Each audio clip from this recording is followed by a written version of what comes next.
अस्सलामुअलैकुम। उम्मीद है आप सब खैरियत से होंगे। तो आज की नई रेसिपी के साथ मैं आपकी खिदमत में हाजिर हूँ। तो आज मैं बनाने जा रही हूँ आलू अंडा शोरबा रेसिपी।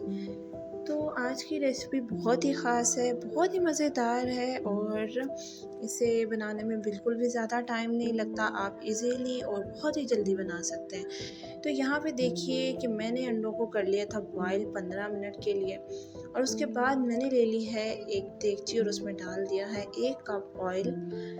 उसके बाद मैंने ले लिए थे 2 बड़े प्याज, उनको मैंने मोटा चॉप करके डाल दिया था। आप चाहे तो बारीक चॉप भी करके डाल सकते हैं।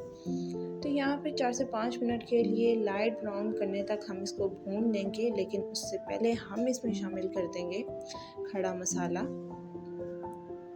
खड़े मसाले को मैंने पीस लिया था, यानी मोटा पीस लिया था। और गरम मसाला जो कि पिसा हुआ होता है उसका अलग टेस्ट आता है और जो मोटा कोटा हुआ होता है उसका अलग टेस्ट आता है। तो यहाँ पे मैंने मोटा मसाले को पीस लिया था।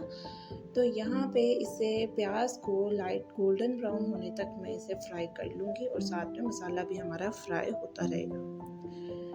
तो यहाँ पे देखिए कि हमारा लाइट ब्राउन हो रहा था और उसके साथ ही मैं इसमें मिला दूँगी 6 से 7 कड़ी पत्ते। कड़ी पत्ते से टेस्ट बहुत ही शानदार, खुशबूदार और बड़ी मज़ेदार सी खुशबू आती है और जायका बहुत ही शानदार सा हो जाता है। तो यहाँ पे कड़ी पत्ते को 2 से 3 मिनट के लिए मैं फ्राई कर लूँगी और उसके बाद हमारा प्याज भी लाइट गोल्डन ब्राउन सा हो जाएगा।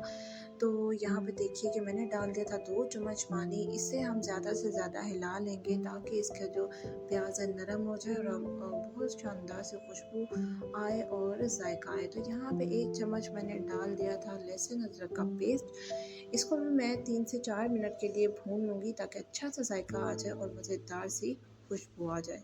तो यहाँ पे 2 चम्मच पानी मैंने फिर से ऐड किया है ताकि जो हमारा जो लहसुन है, हमारा जो मसाला है वो जो देगची को लग जाता है। लहसुन डालने के बाद हमेशा जब हम भूनते हैं तो हमारा जो लहसुन है लग जाता है देगची को। तो यहाँ पे लहसुन और पानी को अच्छे से भूनने के बाद मैंने इसमें मिला दिया था एक नॉर्मल साइज़ का टमाटर। आप चाहें तो बड़े साइज़ का भी ले सकते हैं। तो टमाटर को मैं 4 से 5 मिनट के लिए रख दूँगी हल्की आंच पे ताकि ये गल जाए और इसको मैं अच्छे से भून लूँगी। तो इसके साथ ही मैं बताती चलूँ कि मैं थोड़ा-थोड़ा पानी इसलिए ऐड करती हूँ, इससे जायका और खुशबू बहुत अच्छी आती है और जो हमारी ग्रेवी होती है वो बहुत अच्छी बनती है। और इसके साथ ही मैं अब मिला दूँगी इसमें 1 चम्मच हल्दी का, 1 चम्मच धनिया पाउडर, आधा चम्मच मैंने मिला दिया है दादुड़ी मिर्च। इसकी जगह आप लाल मिर्च का भी इस्तेमाल कर सकते हैं। और इसके साथ ही मैंने इसमें मिला दिया था आधा चम्मच नमक का। नमक हमेशा की तरह मैं बताती चलूँ कि कम और ज़्यादा आप कर सकते हैं। तो यहाँ पे 2 से 3 मिनट के लिए मैं इसे भून लूँगी और उसके बाद मैं मिला दूँगी पानी। जो हमारा मसाला है देगची से उतर जाएगा और इसकी ग्रेवी बन जाएगी शानदार सी।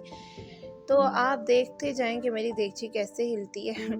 पूरा टाइम मेरी देगची टेढ़ी रहती है, कभी हिल जाती है, कभी सीधी हो जाती है। तो ये हमारे साथ चलता है जब हम कुकिंग करते हैं, तो इसकी हमें टेंशन नहीं लेनी चाहिए। ख़ैर उसके बाद मैंने मिला दिया था 4 से 5 चम्मच और पानी के, क्योंकि मुझे बनानी थी ग्रेवी बहुत ही शानदार सी। और चम्मच हिलाती जाऊँगी मैं इसमें ताकि जो हमारा मसाला है शानदार सा नरम हो जाए और खुशबू छोड़ दे। तो यहाँ पे देखिए कि मैंने मिला दिए हैं इसमें आलू। और ग्रेवी बनाने का मकसद ये भी होता है कि जो हमारे आलू या जो भी हम सब्ज़ी डालें तो वो अच्छे से मिक्स हो जाए, कहीं से सूखी और कहीं से ऐसी ना रहे। तो ग्रेवी पूरी उसे लग जाती है और बहुत ही मज़ेदार सा हमारा वो स्ट्रक्चर बन के तैयार होता है। तो यहाँ पे देखेंगे आलू को मैंने भून लेना है 7 से 8 मिनट के लिए।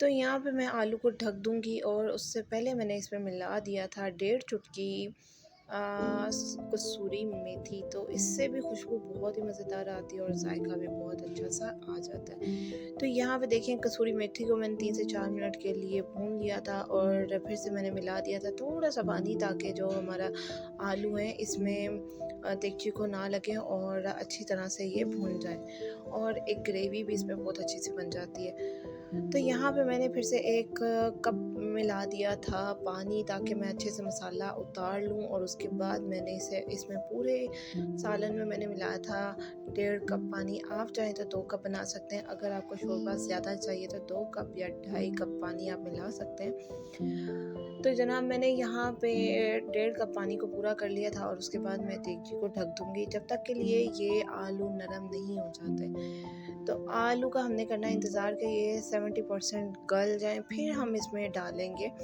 बॉयल एग जो मैंने किए थे उन्हें मैंने कर लिया था फ्राई, डीप फ्राई किया था मैंने।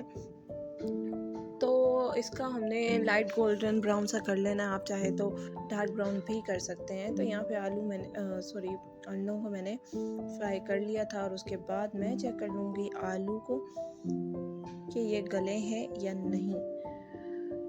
तो यहाँ पे देखिए कि हमारा सालन 80% रेडी है, और पानी भी काफ़ी हद तक कम हो चुका था। यहाँ पे डोई हिलाने का मकसद ये है कि जो हमारा मसाला होता है, प्याज लहसुन वगैरह, उनका टेस्ट अच्छा आता है, और दूसरा वो जो नरम हो जाते हैं इतनी देर पकने के बाद, तो वो बिल्कुल ग्रेवी की फॉर्म में बन जाते हैं। तो इसलिए हमें चाहिए कि एक बार हम चम्मच अच्छे से चला लें। तो यहाँ पे देखिए कि जो मैंने एग बॉयल करके फ्राई किए थे, फ्राई करने के बाद मैंने उनको इस तरह, जब हमारे आलू 80% गल जाएं तब हमने बीच में डाल देने हैं एग को, ताकि वो उनमें भी अच्छे से मसाला